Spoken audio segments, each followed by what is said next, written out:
नमस्कार दोस्तों, अर्थशास्त्र और अर्थव्यवस्था की परिभाषा से संबंधित कुछ एमसीक्यू प्रश्नों को देखते हैं। तो पहला प्रश्न है, भारतीय अर्थव्यवस्था है अति विकसित, विकसित, अत्यंत पिछड़ी या विकासशील। तो भारतीय अर्थव्यवस्था जो है वो एक विकासशील अर्थव्यवस्था है। अगला प्रश्न देखते हैं, भारत में आय और धन का वितरण कैसा है? पूर्ववत, समान, असमान, प्रगतिशील। तो भारत में जो आय और धन का जो वितरण है वो असमान है। तो इसका उत्तर हो गया सी, असमान। तीसरा प्रश्न है, भारत की प्रति व्यक्ति आय कैसी है? बहुत ऊंची, उच्च मध्यम, निम्न या इनमें से कोई नहीं। तो इसका उत्तर हो गया सी, निम्न। भारत की प्रति व्यक्ति आय निम्न है। चौथा प्रश्न है, निम्नलिखित देशों में से सबसे अधिक प्रति व्यक्ति आय कहाँ है? भारत, जापान, चीन या स्विट्ज़रलैंड। तो सबसे अधिक प्रति व्यक्ति आय जो है वो है स्विट्ज़रलैंड में। तो आंसर हो गया डी, स्विट्ज़रलैंड, जहाँ सबसे अधिक प्रति व्यक्ति आय है। पांचवा प्रश्न है, भारत में कृषि में श्रम शक्ति का कितना हिस्सा लगा है? 20%, 25%, 98% या 80%। तो इसका सही उत्तर है सी, 98%। छठा प्रश्न है, भारत की प्रमुख आर्थिक समस्या क्या है? अशिक्षा, सिंचाई का अभाव, भ्रष्टाचार या गरीबी एवं बेकारी। तो इसका सही उत्तर है डी, गरीबी एवं बेकारी। सातवां प्रश्न है, भारत के अर्थव्यवस्था में किसकी प्रधानता है? ए पूंजी की, बी जनसंख्या की, सी कृषि की, डी इनमें से कोई नहीं। तो इसका सही उत्तर है सी, कृषि। भारत के अर्थव्यवस्था में कृषि की प्रधानता है। आठवां प्रश्न है, अर्धविकसित का पर्यायवाची शब्द क्या है? ए अमीर, बी निर्धन, सी संपन्न, डी इनमें से कोई नहीं। तो इसका सही उत्तर है बी, निर्धन। अर्धविकसित का पर्यायवाची शब्द है निर्धन। नवां प्रश्न है, एक अर्थव्यवस्था का सृजन होता है प्राकृतिक संसाधनों से, भौतिक संसाधनों से, मानवीय संसाधनों से या सभी। तो इसका सही उत्तर है डी, इनमें से सभी संसाधनों का अर्थव्यवस्था का सृजन होता है। 10वां प्रश्न है, अर्थव्यवस्था के प्रमुख प्रकार कितने हैं? 2, 3, 4 या अनेक। तो अर्थव्यवस्था के जो है वो 3 प्रकार हैं। 11वां प्रश्न है, किस अर्थव्यवस्था में उत्पादन के साधनों पर किसी व्यक्ति का निजी संस्था का अधिकार रहता है? पूंजीवादी अर्थव्यवस्था में, समाजवादी अर्थव्यवस्था में, मिश्रित अर्थव्यवस्था में या इनमें से कोई नहीं।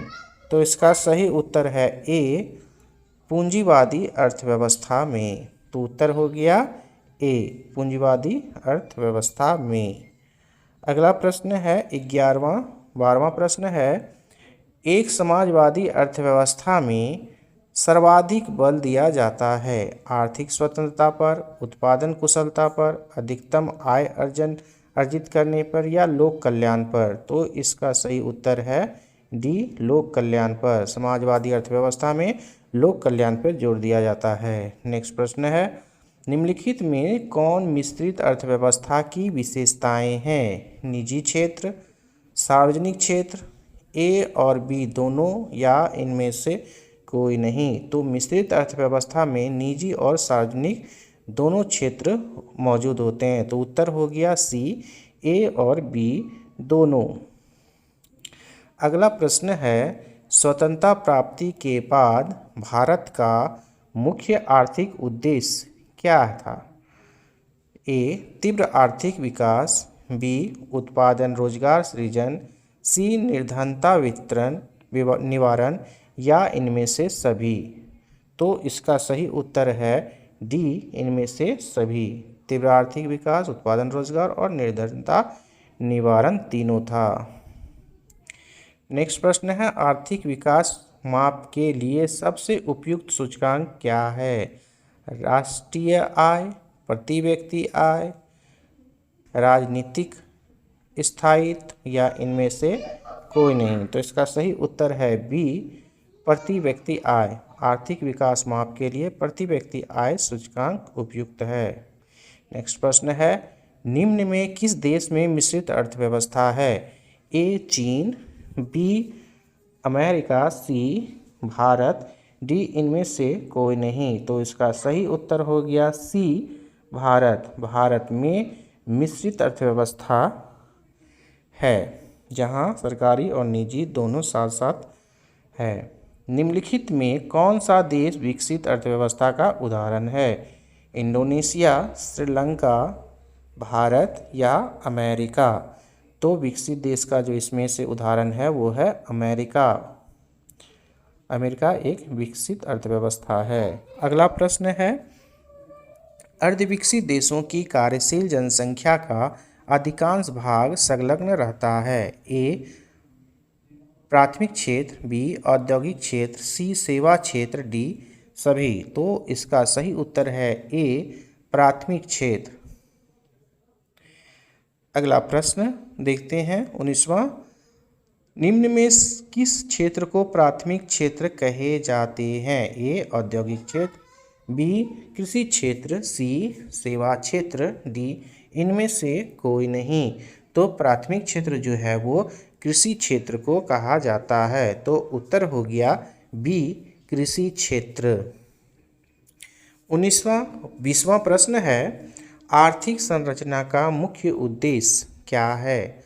आर्थिक संरचना का मुख्य उद्देश्य अंग क्या है? शिक्षा, स्वास्थ्य सेवाएं, यातायात एवं संचार या इनमें से कोई नहीं। तो इसका सही उत्तर हो गया सी यातायात एवं संचार।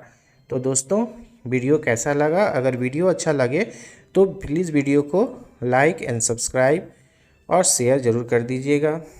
दोस्तों अगर आपने अभी तक हमारे चैनल को सब्सक्राइब नहीं किया है तो प्लीज़ चैनल को सब्सक्राइब कर दीजिएगा और बेल आइकन को भी दबा दीजिएगा, जिससे कि कोई भी वीडियो अपलोड करूं तो नोटिफिकेशन मिल जाए। धन्यवाद।